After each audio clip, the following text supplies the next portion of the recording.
The new Pixel 2 and Pixel 2 XL smartphones are seen at a product launch event on October 4 at the SFJAAZZ Center in San Francisco.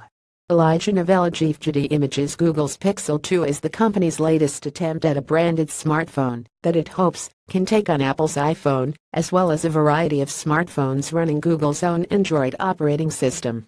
The 5-inch Pixel 2 and 6-inch Pixel 2 XL are almost identical in terms of their features and basic specifications. The screen size is really the main difference between them. Getting the extra inch from the Pixel 2 XL costs you $200 more, with a base price of $849 as compared to the smaller phone's $649. Here's the bad news up front: neither phone has a headphone jack, as Google, like Apple, went with just one port for charging and audio.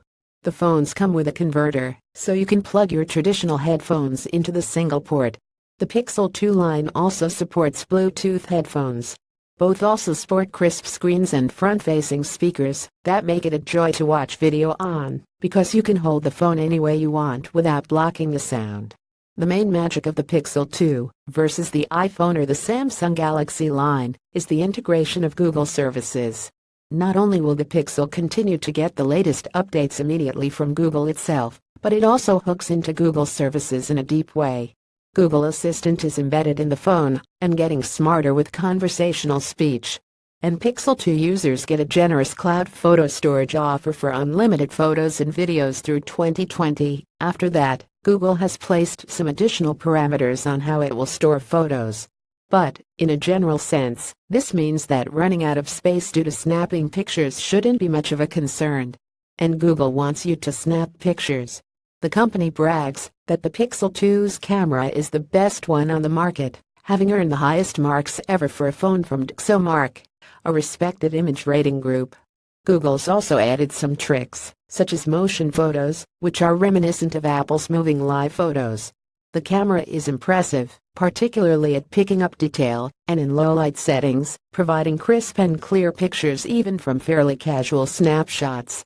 If you're lining up a shot on the Pixel 2, there's a good chance it will come out well. The Pixel 2 picks up fine detail and even subtle color, but the background blur effect isn't as pronounced as on other phones.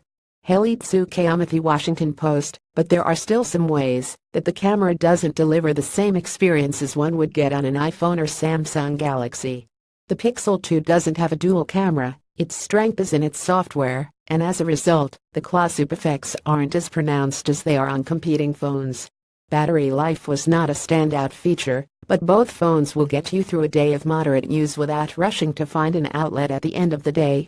They do have a USB-C port for fast charging and promise up to 7 hours of battery life on 15 minutes of charging. I got just slightly less than that, but was using the phone heavily.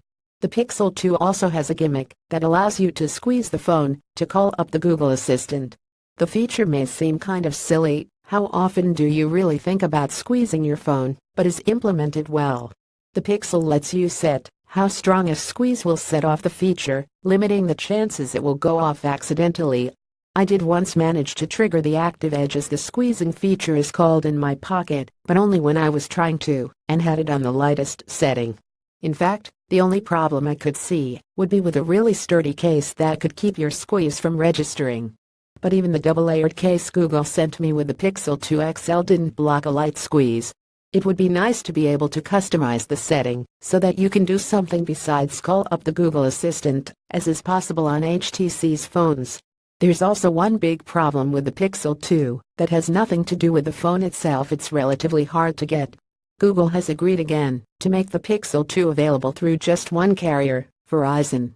While consumers can also get the phone unlocked through Google's own website, it is, generally speaking, a phone that must be sought out. It's not going to present itself to you in stores or kiosks that aren't Verizon's, and that puts it at a disadvantage, particularly among those who want to comparison shop in stores. Overall, Google's infused the Pixel 2 with smart software that complements its novice but high-quality hardware.